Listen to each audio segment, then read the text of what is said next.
Hey everybody, how you doing? Welcome to a brand new Ike Live show. Thanks for joining us. All right, I know what you're thinking. I gotta address this right off the giddy. You're looking around. You're saying, "Man, this Ike Live looks a little different," and it is different. This is different. I'm very, very excited to sort of bring you a new version of Ike Live, and this is kind of a more up close, personalized Ike Live, and this is more of a one-on-one. This is going to be great. This is going to be a kind of show, I think, where we can really dive into our guests a little more, learn about our guests a little more, and I'm excited. It's sort of an evolution of Ike Live. Now, if you're big fans of the old crew, don't worry. They're going to be making a lot of guest appearances throughout these podcasts. So Brian the Carpenter and Stormtrooper, the Dean, Pete Glusick, Miss Rebecca, even Powerbait Paul, guys like that. You're going to see them making a little stop by here on the show. So, but we are back in the old studio. Feels good to be back here. I said right before the show started, I kind of feel a little of the vibe that my producer, Brian the Carpenter, felt all those years. There's a little bit of pressure because now I'm not just talking, but I'm actually pushing the buttons. Maybe a good analogy. It's like trying to figure out live scope. I don't know. I kind of don't know what I'm doing here, but right behind me, Becky is pretty smart. So she's making sure things go smooth on this first show. And we got a great guest for you on this first show of this new format. We've got Gussy joining us in just a second here, and so excited for him winning the Bassmaster Classic, life-changing thing. I can relate to. It's a very life-changing moment. So we're going to talk to Jeff in just a little bit. Very excited. Before we do that, we have two great sponsors that bring this show to you. Of course, Mystery Tackle Box. Man, I love Mystery Tackle Box. They've been a supporter of the show from day one. The best way I can describe it, man, it brings new lures, new techniques, things that you maybe don't know about or would try. It brings them to your doorstep once a month. Head over to mysterytacklebox.com. Use the promo code Ike Live. You ready for this? This is amazing. 50% off your first Pro box. That's the black box. 30% off your first Elite box. Use that promo code. Head over there. Dude, what a great gift. What a great way to put lures in your hand. Also brought to you by the Ike Foundation. Ike Foundation's out there to get more kids fishing. Real quick reminder, we have our first kids tournament coming up Saturday, May 20th. It's on Lums Pond in Delaware. If you're watching this right now, if you know a kid that wants to fish, head on over there, ikefoundation.org. Sign that kid up. They could be a tournament rat. They could fish on the weekends. They could never fish ever in their life. We want them at this tournament. May 20th, Lums Pond. Also, if you're listening to this, you live in the tri-state area. You're in New Jersey, Pennsylvania, Maryland, Delaware. You've got a boat. We need boat captains for these kids. So if you want to help get the youth involved in fishing, head on over to ikefoundation.org. Also, real quick reminder, our Celebrity Pro-Am sneaking up on us, folks. June 10th, Saturday, June 10th, on the Upper Chesapeake Bay. And let me tell you, if you're in the Northeast, there are not a lot of tournaments that give away a fully rigged bass cat boat, Yamaha outboard for first place. Yes, we're giving that boat away again and motor away again at this year's Pro-Am. It's not too early to sign up. Head over to ikefoundation.org and you get more information on how to sign up for the Pro-Am. So I'm gonna patch Gussy through here if I can figure this out. I am so dumb with technology. It's unbelievable. So let's see. Hit add to stream. Okay. Gussy, can you hear me? Loud and clear. We're here. Oh, it worked. Oh my God. This is like active target. I look down there and I see a fish. I'm like, oh my God, it works. Hey, I'm right with you with the techie stuff, man. I'm challenged. So this is amazing. It's crazy because, this is a great way to start showing. I don't even have this in my notes, but what a interesting thing to watch you win in Knoxville when you had 2D versus winning with active target. It was cool for me to watch it as a fan, because, you know, and I'm just being honest here, you were just as good with 2D as you were utilizing that new technology. Where do you stand with all this? Because you've got guys that hate it, aka Randy Blockett. You've got guys that love it, aka half of the elite field that we're fishing against, and you've got everything in between. Where do you stand on the technology? Like the part that I hate is I never had my own vehicle till I was like 25. I had a little beater bass boat that I ripped around, and, you know, like, which one of my buddies has a truck we can use to get the boat in the lake this weekend, you know, like, yeah. I hate the cost of everything. And, you know, I don't want anyone to feel like they can't compete in a tournament because they don't have forward facing sonar. And yeah. The reality is there's going to be some events in some places where you pretty much have to have it to be competitive. I know up where I live at Lake of the Woods, for those later August and September tournaments when the fish are getting pulled out a bit and stuff, like, if you don't have it, you're probably going to be in trouble.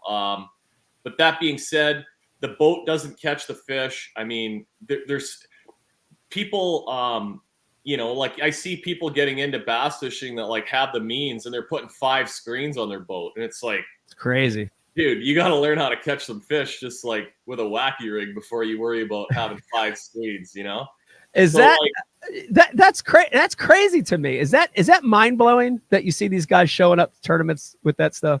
Yeah, for sure. Like probably a lot of them don't know how to use even use it, you know, it looks good, but like, but I hate that I don't, you know, because I was that kid. Like I hate that, you know, like someone might not get into the sport because they feel like they can't afford to like have all the bells and whistles and but as far as like you learn a lot from it. It's fun to use, all that stuff. I mean, I enjoy learning from watching the screen, watch how the fish react to your baits and see if there's any fish where you're, you know, like, so many people are worried about their lure and the color and all that. And like, sometimes that's important, but like, if you're not putting your bait in front of a fish, you're not going to catch anything. Doesn't matter what you're using. Right. So, yeah, I agree with you. I think it's a technology that you have to use like a tool, like we've used other things in the past, like we've used 2D or side imaging or AquaView or any of those, right? It's just a tool. But do you agree that nothing replaces that natural instinct? Because like I worry, and I'm saying this not just as a guy that's involved in the sport, I'm saying this as a dad, because the one thing, like my son, Jeff, is Vegas is 12, and God, he loves it, dude. He loves it. Like he is almost addicted to it. And so now I find myself coaching him and teaching him not to use it, right? Like, I hate to say that, but I don't want him to become reliant on it to the point where it's a crutch or it's, you know, I want him to develop that natural instinct. Would you agree with that? Yeah. Like, you still got to be able to, like, if you want to make it at any higher level in this, you got to be able to flip. You got to be able to skip a bait under a dock. I mean, you got to be able to make a good cast and hit a hole back in a, you know, with a frog. Like, you got to be able to do all that stuff too. So, you know, I had a friend last year that fished an open at Hartwell last September, and he gets this young guy on day 2, and his live scope battery issue, something, it didn't work. And the kid had a decent first day and, like, you know, was right around the cut money line, and his machine didn't work the second day. And literally at 11 in the morning, he's like, well, we're effed, I'm done, and just went and tied the boat up to the dock. Like, just gave up. Like, there's no way I can catch it. I mean, can you imagine? No. If I had one flipping stick with 80-pound braid on it, and I was at Lake Hartwell looking for spot, I mean, I still waited up until 2 minutes before I had to be. I mean? Like, keep going. Yeah. Well, like, that kid's never gonna make it. Yeah, that's hard to teach. That's that never give up mentality. That's that push, you know, the big push mentality. That's a hard thing to teach. I think you have to have that. That's like an inherent thing. And if you don't have it, you don't have it. And it sounds like he's in trouble because he doesn't have it. Here's a good question. Right before we came on live here, I asked where you were, and you're kind of hanging out in South Carolina a little bit because we're so close to our next one on Lay. But yep. I mean, since you won the Classic, literally, dude, we've been running, between sponsor obligations and back-to-back on Murray, Santee, now Lay. We've been running, but we are like a month removed. Has it set in yet? Because I'm looking at you, and you seem so calm and relaxed. Like I think when I won in 2003, I was like skitzing out for like the next 12 months. Like I couldn't even stand still. You look pretty chill. Has it set in the win? Yeah, like it does. I still kind of can't believe it all. Like especially the way it went on the last day, and like just it's like the Classic. Like it's the biggest dream that we have for what we do, right? And but like the 2 weeks after was pretty crazy. It's been kind of stressful, like just trying to schedule stuff with like this was easy, and obviously like getting to talk to you or Mercer, some of these like shows that I'm a fan of, you make it work. But this other stuff's been stressful, just trying to like schedule it and that. But yeah, I was glad to get back to fishing again at Murray. You can, the week of our tournaments, you can kind of, it's a little easier to like avoid everything and shut everything else off. Yeah.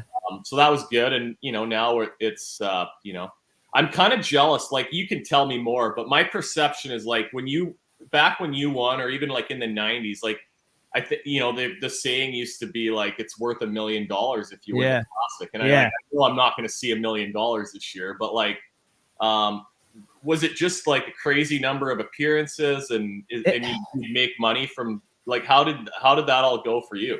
Yeah, it's interesting because here's another great thing. And I don't know in the universe, I don't know what this means. By the way, speaking of universe, today's May the 4th, and it's May the 4th be with you. So I have a little Chewbacca doll here for my May the 4th. All right, I don't even know what that noise was. I won in 2003. You won in 2023. Exactly 20 years. That is so freaking cool. I love that. In 2003, Jeff, what were you doing? Where were you?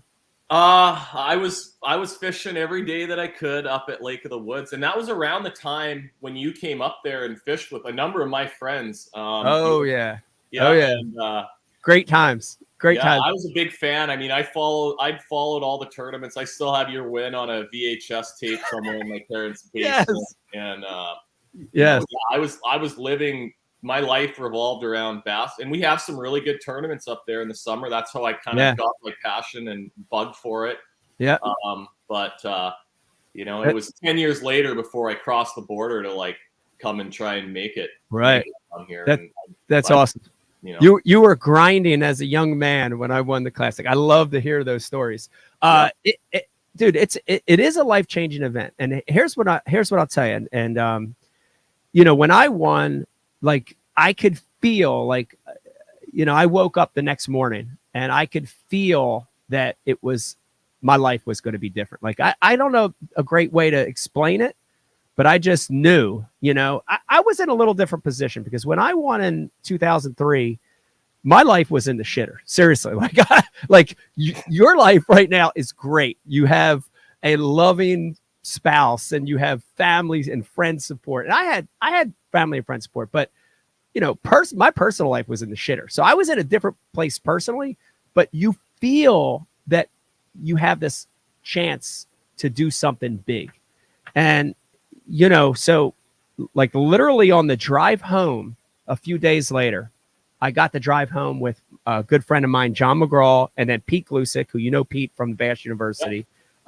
We drove like 20 hours home and we were strategizing, how to use this win to, not just make money and grow your own business and brand, but how to use this win to like blow the doors off of it, and that was the mindset. So like, I remember getting home And very similar probably to what you had, just the nonstop calls and emails. And I said yes to everything. I said yes. My mindset was, I'm not saying no to a single thing from a standpoint of interviews and appearances. And I mean, it was unbelievable. Like the next year, I can't even believe I had a decent year the next year. Cause I think when I looked at my calendar, I think I was home like 3 weeks total from August to August. Back then the Classic was in the summer. So taking every opportunity, even to the point where I had stepped above and beyond bass to get that exposure. And so that's something, that I want to throw at you. At the time, Bass was owned by ESPN. So they were like this crazy media machine that was really feeding me stuff. Has that happened? This is, I'm not disrespecting Bass at all, but looking at it from afar, I feel like they should be doing more for their Classic champs. But have they been feeding you stuff? Are they actively involved? Do they have a media team that's helping you with any of this stuff? Yeah, like Emily Hand is who's sort of the media coordinator. I mean, it's been fairly steady. Like she's been sending stuff over. Like here's an opportunity for you here. Yeah. So they've been keeping me busy in that regard, I guess. Yeah, I mean, we had a couple like TV maybe opportunities reach out. So there's some interviews to do with some of that stuff, and maybe it's going to come. Like I know that I'm going to have some good opportunities in the foreseeable future. The pressure's off for the foreseeable future. I mean, like what it's like. Every single day on the Elite Series is stressful. Every day. Doesn't matter how good you did the week before, the day before. Yeah. So that's like one of the nicest privileges is I get to kind of fish the rest of this year for stress free. I mean, cool. Next year you never want to. Cool. But I mean, at Murray, the first day, I have a camera in the boat, and I thought like 14 or 15 pounds was going to be, be hanging around the cut line and pretty decent. And I caught that, and I just probably I didn't have the killer going that day. Like the foot wasn't on the. Yeah. I'm going through the motions a little bit, and I come in and I have like whatever 14 something. I'm in like 80th place or something. I'm not crazy. It's crazy. And, I had a much better day too, and just ended up missing it by a bit. But like, I as much as the pressure's off, I still want to do well and But I tell you, winning the Classic is you mentioned that $1 million thing, and I think it's you can make it that, right? It's like what you want to do, and I've seen Classic winners from the whole spectrum, Jeff. I've seen guys that are like Takahiro Omori is a great example. He won the Classic. I had a conversation with him literally the next day, and he's like, Mike, I just want to fish. Okay, cool. Yeah. And I've seen the other side, Woo Daves, when he won the Classic in Chicago back in 2000, I think 1 or 2. That dude was a maniac. Gussy, that dude's a maniac. I mean, I've never seen a dude work so hard and probably literally pulled $1 million within the next 12 to 24 months, right? Yeah. So, you can do what you want with it, but it is a great opportunity, right? It's a great opportunity for you personally. So, I touched on it, but I'm honestly not even joking. Like look into getting a PR person or an agent. Even if it's a short-term thing, look into it. I would definitely look into that, right? It's like, man, this is your opportunity to shine. You've got this year. Look into that from a sponsor perspective, and I know a lot of the sponsors watch this show, and they're always mad at me for being honest and saying stuff like this. But all your deals should go up by 25% at a minimum. They have to, right? Like that's a must. So, I think you've got an opportunity to have, a lot more leverage with your sponsorships to get new sponsors. I mean, all that stuff is going to happen, but it really is to the level that that you want to take it, you know? And there's no right answer there. You know, I mean, I look back on it and for sure, did my performance get hurt? You know, the rest of my whole career, right? When I decided to take that leap, yes, it did, because, you know, you're throwing yourself into a place where you're fishing less and you're thinking about fishing less. Yeah. But I don't regret any of it because I was able to build a brand and a sponsor portfolio and fans and all these things because I worked my ass off for the next couple of years, and it did pay off. It was $1 million win. I would say within the next half a dozen years, you know? So there's the answer to that. But here's the bigger thing. And I do want to corner you on this. I mentioned Takahiro. And even though Takahiro didn't take the business opportunities and the media opportunities, dude, he changed the sport, right? Like when I look back on that win, like there were always Japanese anglers bass fishing, and there was always Japanese anglers coming here to fish. But look back in the history, and when he won, dude, you saw this new surge of European anglers, Asian anglers wanting to do this for a living and competing. Mm-hmm.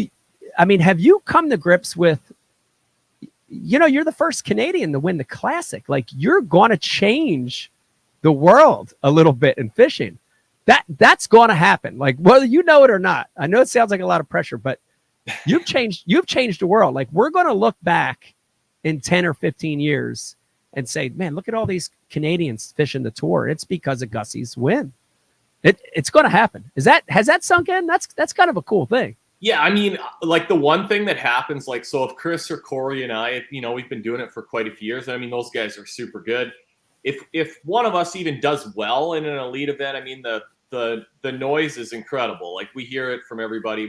There's a lot of people in Canada that, and I mean, even in the up north, like for me, I have a lot of friends and support in Minnesota, Wisconsin, but like in Canada, a lot of people love bass fishing, and you know, not everyone's going to have the same opportunity that I did to come and try and make it. But like, yeah, you're going to see, I'm sure I think there's 5 of them fishing all 9 opens this year. And I'm sure there'll probably be a few more next year. Yeah. So I mean, it's cool. I kind of said it on stage, and, you know, like, you don't, it's cliche, but just like, yeah, you work hard at something and dreams can happen for sure, man. And like, that's kind of where I'm at with it. But like, so cool, man. So it's so cool. And I don't know if you knew this either, but you're in a very, very unique group now. So I just have a couple notes written on this. You're right up there with Wayne Gretzky, Seth Rogen, and Justin Bieber. You're in that same category. Did you ever think you'd be compared or in the same category as Justin Bieber? No. I'll take it though. You should have had some Bieber music to play for that. I know. If I was a good producer, I'd have something. This little Chewbacca is the best sound effect I have right now.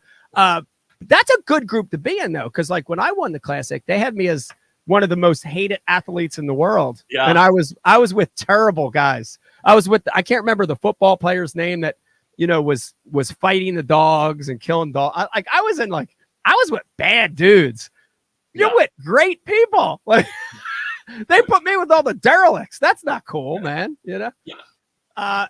I know you've probably been asked this on other podcasts, but I'm curious because, you know, I was in that situation.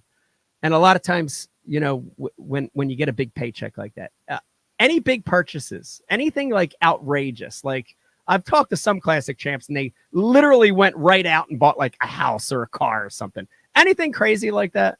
No, but like, I'm too scared of the tax implications I'm going to have to deal with at the end of this year, you know? Yeah.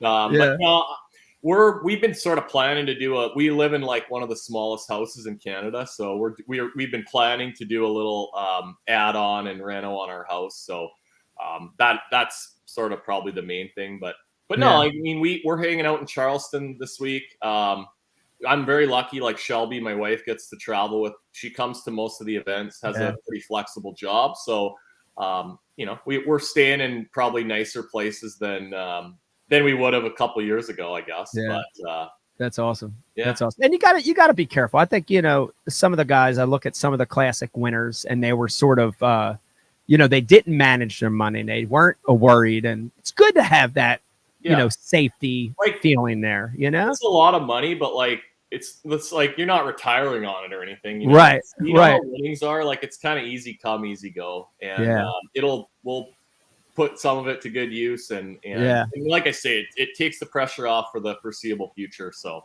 it's awesome. It's awesome. Good. Now, you were talking about my classic win in 2003, and I look back and I remember that night. That night was crazy. The celebration, the excitement of the after time. The after party. Yeah. I was in a different mindset because I was single. I was out of my mind. I was in a little different mindset. But I got to tell you, you mentioned Mercer earlier. And man, I've been hearing some strange rumors about some kind of party was very similar to a Stanley Cup party happening. And I'm friends with Bickle and a couple of the Canadian hockey players, and I know what goes down when those guys win the Stanley Cup. And part of this rumor is Mercer being naked in the back seat of a car or a truck. Is any of this true? Because I cornered him on his own podcast, and he blushed. His cheeks got redder than mine, and he didn't say yes or no. Any of that true? No, he kept his clothes on for sure. But we did have a good party. So there was a lot of Canadians at the Classic this year. There was 4 of us fishing it.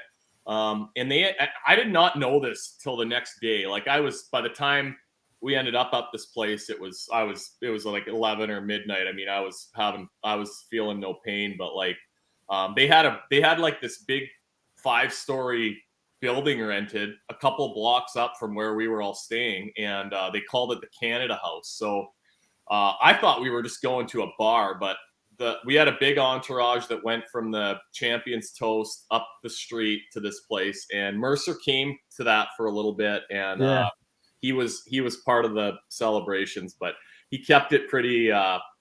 He kept it tight. The best part of it, it was a really fun night. I ended up having quite a few friends that came down and some family and stuff. But Carl had a bunch of Aussies that came over to support him, and I went over there with them last fall. Yeah, I saw that. Fished for a week and a half, and I met quite a few of these guys. So they came over, and they're a good time. These guys are fun people, and they ended up coming. A lot of maybe 10 or 15 of them ended up coming with us. Throughout the whole night, with enjoying all the celebrations. And we were walking through the streets of Knoxville, and they're doing the "Oi, oi, oi" cheer, and it was something I'll always remember. Some awesome videos. That sounds like a fun time. Sounds like a fun time. Who parties harder, Canadians or Aussies? Because I know Canadians party hard. Yeah, I mean, it was. I don't know, the Aussies giver, man. It was a good combination, and I don't know. I don't know if we'll see any Aussie Canadian babies down the road, but maybe from that night. Yeah. Oh, that's so great. Well, they can name them Jeff or Carl if they're boys. I want to get back to, you mentioned something, and I want to go back to it. We were talking to old school. I asked you where you were in 2003, Lake of the Woods. I want to get back to that, because when I look back in what I call my training for what I'm doing now, I can pinpoint it to a lake in the Pocono Mountains of Pennsylvania that I felt was my training ground. Was the Lake of the Woods that for you? Was that your training ground? Do you feel like a lot of what you're doing now came from that fishery? Yeah, absolutely. And I mean, we got really good bass fishing, obviously, smallmouth, some largemouth. And so we have grass, we have really clear water, some dirty water, some current. So as far as just getting to fish a lot of different scenarios and techniques and that, we can do a lot of that stuff. We don't really get to use the big baits, but then we've got all this amazing multi-species stuff: walleye, pike and muskie, some crappie. I've grown up doing a ton of ice fishing. So all that together just kind of you know, I guess I would say I'm fairly versatile, and as far as, you know, being able to kind of try and figure out any kind of situation that you're in. And it was a great place to grow up in that regard, like just for all the variety. And like, I love, you know, if I can fish offshore, use my electronics against these guys, I'm probably gonna have a better chance to do well versus beating the bank. If I got to beat the bank, I'm, you know, probably not beating these guys. But and a lot of that just comes from, like, you know, days and days of staring at a flasher on the ice. And I mean, that's how I, you know, got good at probably like doing this with my bait on top of a fish, triggering a bait, having just confidence in seeing your bait. And like, when I won in Knoxville the first time, it was, you know, with all 2D. And I mean, I take for granted that it's not hard to stay on top of your bait and with your trolling motor and not run your line over, but like just the bait. Like I'm constantly, my bait never leaves that cone. I mean, I'm always on it. And that a lot of that just comes, I think, from just growing up fishing that way, and a lot of it from ice fishing. So interesting, the ice fishing analogy. And there's a lot of people, Jeff, that are going to watch this and listen to this that are going to look at us like we got three freaking heads. But I agree with you, man. I've always been a big advocate of even other species, you know, fishing for other species, fishing other ways you can take things and learn things and apply them. And I think that's a great example, man, ice fishing. Lake of the Woods, man, for people listening and watching that don't know about it, Google it. Go there. It's got a great bunch of lodges and guides there. Dude, what an amazing place. I wish I could go back in time and relive those couple years that I was going there to probably right after I won the Classic. I want to say it was, you know, 2002, 3, 4, right in that range. I stayed at, I think I was a place called Yellowbird, Thunderbird, Yellowbird Lodge, something like that. And Totem Lodge, And Totem Lodge, right. And it was amazing, dude. Amazing fishing. But we've talked about this story, I think, just between me and you, like over a drink or something. But I want to retell it on the show. I made a friend there, one of the guides. His name was Big Joe. Big Joe. Monstrous guy, just a huge man. And the first time I met him, we connected because he's kind of like a bass head. You know, he'd have to guide for walleye and everything, all species, but he was a bass guy. And like the second year I was there, you know, like literally we were sneaking away by ourselves out from the group. And I was there with Dick's Sporting Goods as, you know, as a representative, but we were like sneaking away to bass fish. And I'll never forget this, but that year, you know, like the Senko was just starting to get big and popular, the soft stick bait. And like, even in the States, like it still wasn't a bait that everyone had tied on. It was sort of like a niche bait. And I remember bringing like 100 pack up there and we got in some of those back bays. This was in the fall, I think. And dude, Jeff, we caught like, I mean, we used the whole bag. Like, you know, we caught 100 largemouth and it felt like they were fish that never saw a bait. And, you know, he's like, you got to send me these. And I was with Mans at the time. Mans had a version of the Senko. And dude, I sent him like a couple 100 packs of these baits. And dude, for like, I think he told me like 2 years, him and his buddy Hiram were winning every tournament with. Dude, they were dominant for 2 years. Like, and still, they still fish most of the tournaments, and still they always catch them. I mean, they're really good fishermen, but yeah, they were dominant for a few years there, and we're catching all these big largemouths. And now looking back, like, like obviously if you're showing those things the first Senko, like the first Senko, so that's my contribution to the Canadian fishing culture is that. And if I don't do anything else, I'm glad that happened. It was such a cool story. No, Big Joe, he's an amazing man and a good friend. And his dad passed away the week before the Classic. And I actually talked to him the night before the tournament. And I only caught one like honest over 4-pounder in the tournament. And I told him I'm going to catch him a 4-pounder tomorrow. And I got one on the first day. So that one was for Joe's dad, Walt. And wow. Yeah, he's a great guy. But yeah, gentle giant, and such a good guy. Yeah. Yeah. Such a cool experience. Now, that brings me to another thing I want you to talk about, because I remember fishing with Joe, and he was rocking that same flannel that you had on at the Classic. Talk about that, because I think a lot of our viewers or listeners are like, the hell's that flannel Jeff's wearing? Yeah, like I never grew up being like a big flannel guy, but the last couple years, like Sims is a good sponsor that I have, and they make some nice flannels. They fit good, they're warm, and they're comfortable. And I think probably last year I was on live a few days, and I got out of Wahi, I was wearing one, and like it was just kind of chilly in the morning. So it's just kind of turned into a thing. So now if it's kind of chilly, cool, you need to layer up a little bit, then for me it's going to be a flannel. And they've got some now that like have hoods built into them. Awesome. So yeah, it's my thing. Swindle, like, he's hilarious all the time and never really turns it off. But he just gives it to me in the morning, and it's funny. But like, he'll just be like out of the blue, like, "Hey, boy, are you gonna go cut a tree down on your way to the weigh-in?" Oh yeah. He's great. He's been giving me lip since the moment I met him. So I know how that is. But no, it's great. I love it because I think it's it's part of like your branding now, which is really cool. And you have to have that. It's like an identifiable thing, which is super cool. I want to switch gears a little bit, and as we get to the end of this thing, and talk a little bit about, your traveling partner. And I know early in your career, you travel with the Johnston brothers, and recently, and more recently traveling with Jason Christie. Yeah. Has that, and I'm saying this from personal experience, because I've got the chance to travel different ways over the years myself. And for me personally, my fishing and even my mentality changes as you travel with different people.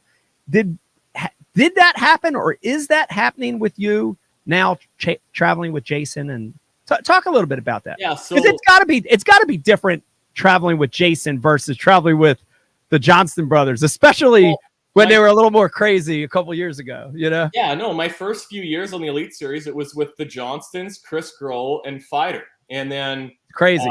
And then Matt came around the last couple years, and then he was in the group too. So like we had so much fun. Like we've had a lot of good times with those guys. But then in the last few years, like Shelby's able to come. Yeah. So she doesn't want to stay with all those guys, right? Like nobody cleans anything up. She's not like a frat party. Every tournament's a frat party. Yeah, pretty much. Yeah. Exactly. So so Shelby and Jason's fiance Shanna hit it off a couple years ago, and that's kind of like I knew Jason, but we weren't like chatting it up all the time or anything. Yeah. So last year, we stayed together, and it's rubbed off on me like in a really good way. Just how he's just always calm, right? Like nothing very even. Very he can have a bad day, and like when he gets back to the house, obviously he's never happy if he does, but like you're never hearing him like be a baby or whining.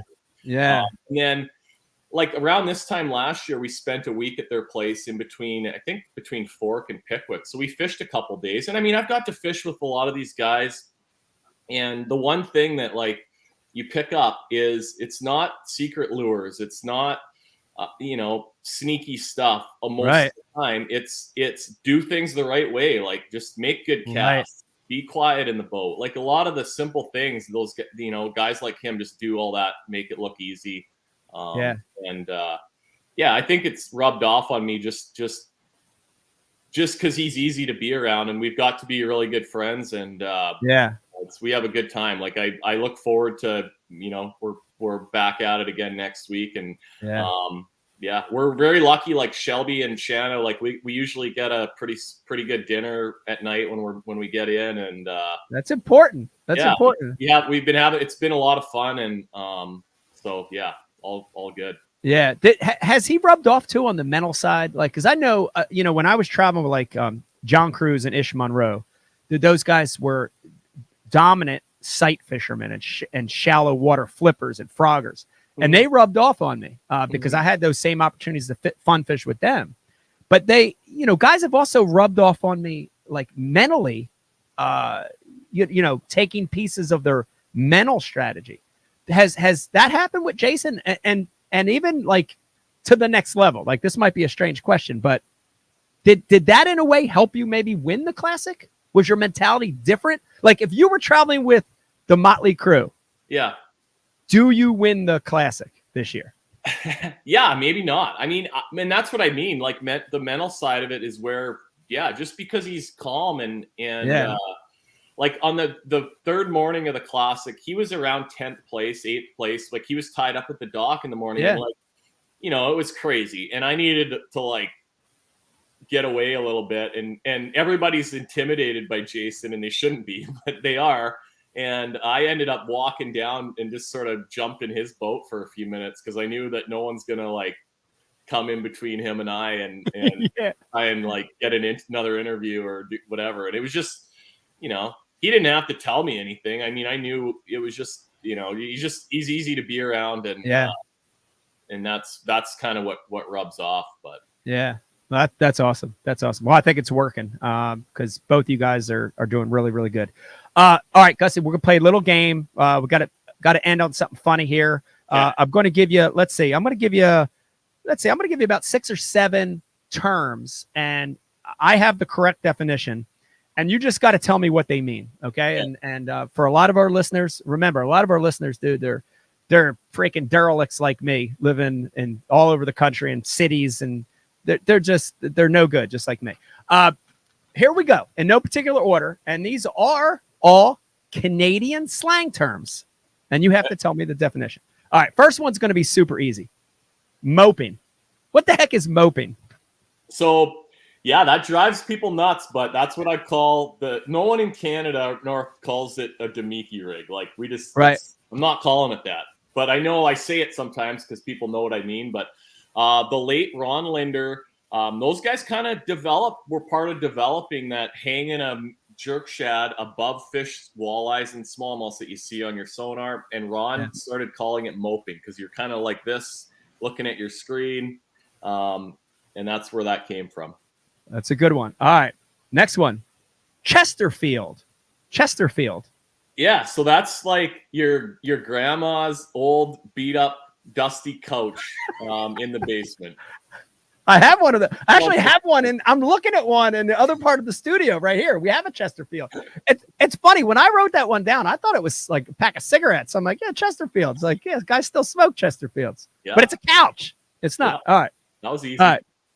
This is another one that I got completely wrong because I thought it was an animal. Newfie. What's a Newfie? So Newfie is a person from Newfoundland. So that's a province on our far north east coast, and they all have like the strongest, like any of the real famous Canadian accents or the things that Americans really make fun, like a boot. That they really make fun of us for. All those that all comes from the Newfoundland people. So we'd get Newfies that would come and guide at some of the fishing resorts on Lake of the Woods in the summer. So I know quite a few of them, and they can party. Those guys they're known to party. That's great. We actually, my wife and I got to spend some time there last year for my birthday. She took me it was, dude, beautiful. But I was even saying it wrong. I'm like, yeah, we're going to Newfoundland. And they're like, no, it's Newfoundland. I'm like, oh, I'm sorry. Saying it wrong. I'm from Jersey. I can't help it. All right, couple more. Double. I thought this one was food. It is kind of food related, but I thought it was like a burger. Double. What the hell is a double? So Tim Hortons is our like famous. That's the most. That's like the Dunkin' Donuts of Canada. Yeah. Tim Hortons coffee shop. So you pull up to the window and you want a coffee with 2 cream and 2 sugar. You just say a double. Yeah. All right, and we're gonna give you one more. This one I like because I can relate to this one. A Mickey. What's a Mickey? So a Mickey is the size of an alcohol bottle below a 26er. I don't know. Is that a 1 liter or a 3? It's like a 375 or something. Yeah. Okay. So it's the small bottle. It's not the handle. It's the one below the handle bottle, right? It's that mid-sized liquor bottle. No, the Mickey's the small one. The Mickey's the small one. Like it would be like carrying a flask around. Okay. Yeah. Gotcha. 26er, a 40, and then a handle is a 60. Okay, so that's what Pete Glusick, who's normally on these shows, carries a Mickey with him every show. Okay. And he says it's coffee. All right. One last thing, and I had this in my notes and I forgot it, but it's a great way to end this. And this is me being honest. And I have to tell this story because it's sort of embarrassing and just I was so wrong.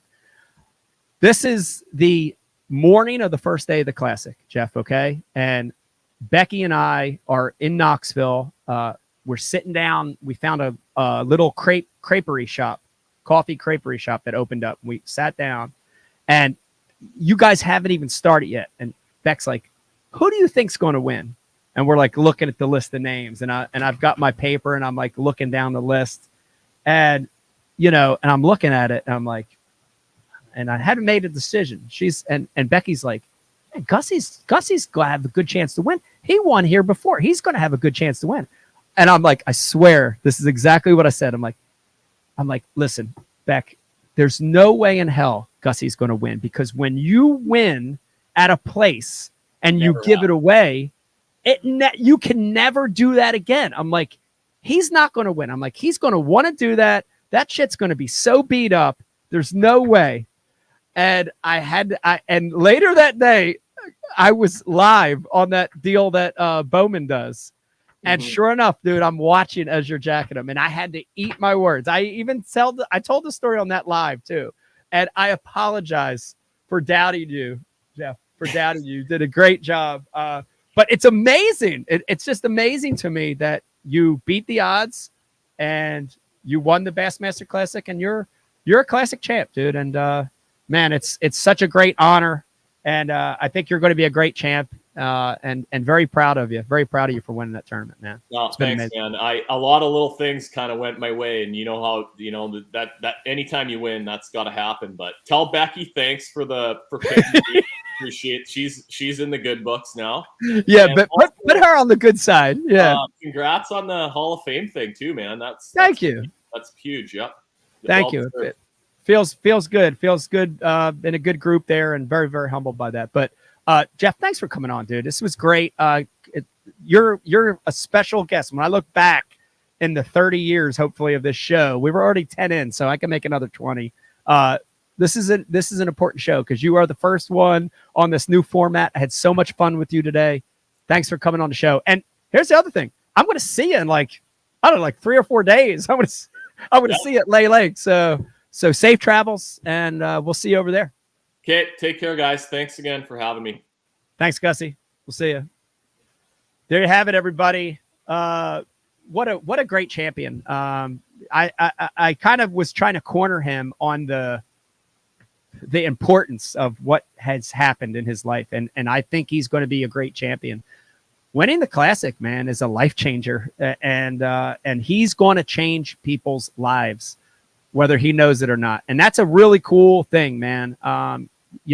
There's not that many Classic champs walking the face of the earth, and he's one of them. And he's going to have an impact on the sport. He's going to have an impact on people, getting people fishing, getting people to change their lives. That's heavy, man. That's heavy to have that pressure. But I can tell. I can tell he's going to be a great champion, and my hat's off to him for winning that, especially the way he won. Here's the thing. This is Ike Live.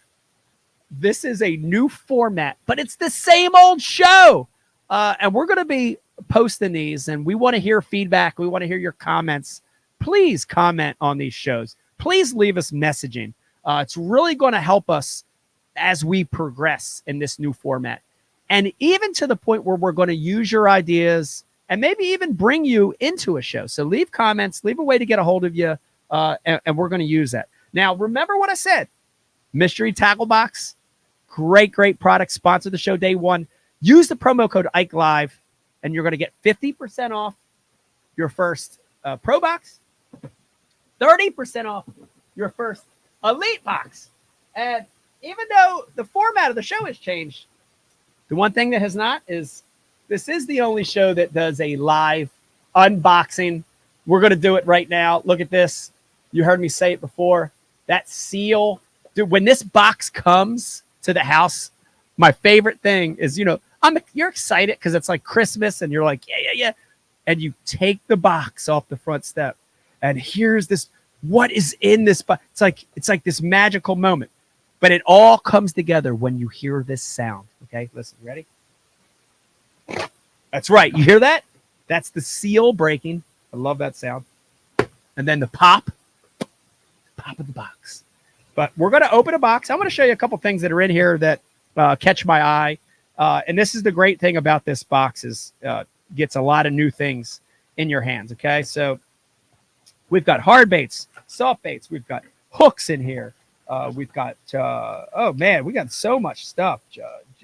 I'm trying to pick a couple things here. I'm going to give you. Oh boy, I'm going to give you.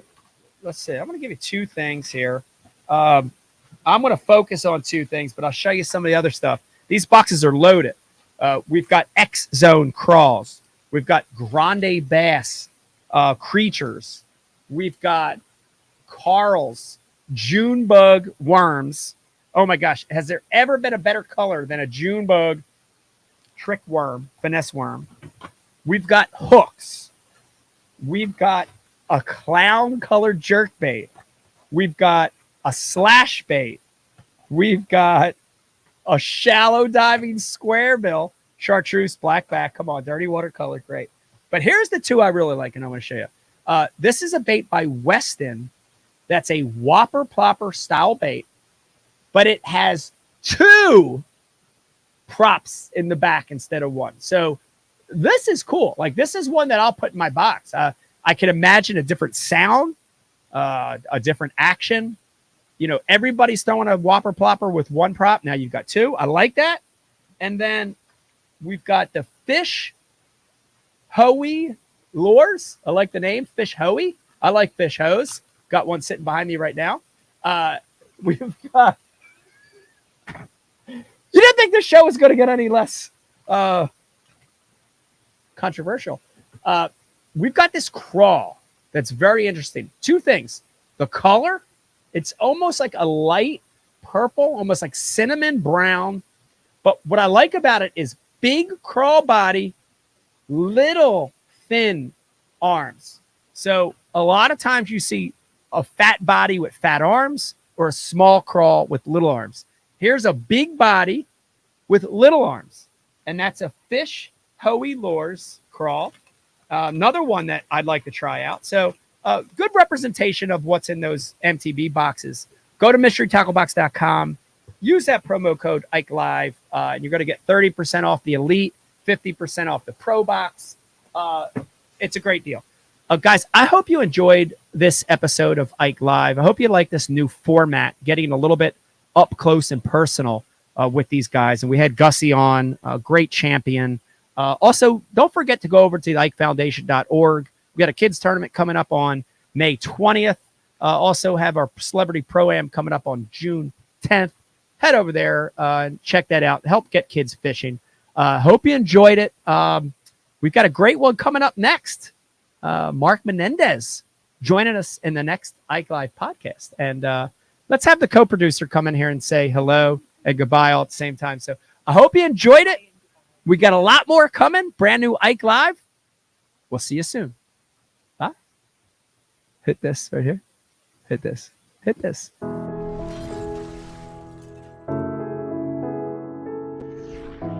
Right now where we're standing, we're in Camden, New Jersey. Yeah. Philadelphia is right there. This is the concrete jungle. And, a lot of those kids, as they grow up, they don't fish. It's interesting because they're surrounded by water, the Delaware River, the Schuylkill, ponds, city park lakes, but they don't have the influence to cast, to fish, to have a rod and reel. And that became our focus, is to target kids in what we call non-traditional areas, urban areas, city centers, where the population's high, and let these kids have the experience. It's amazing. I mean, some of the experiences we've had, whether it's Central Park in New York City, here in Camden, other parts of the country, even just casting. Yeah. It's unbelievable to see it, isn't it? Yes. It's unbelievable. Yes. And you see these kids have this experience they've never had, and they light up, the big thing I think for the Ike Foundation is we're not saying we want all these kids to become professional anglers. Yeah. Be great if some of them did, but we want them to have that fishing experience because it ties them to so many other positive things. The outdoors, nature, conservation. Ecology, you know, all these amazing things in life that maybe they wouldn't have been exposed to any other way. We're trying to help with that. So it's important. It's important for us. Yeah. We're proud of it.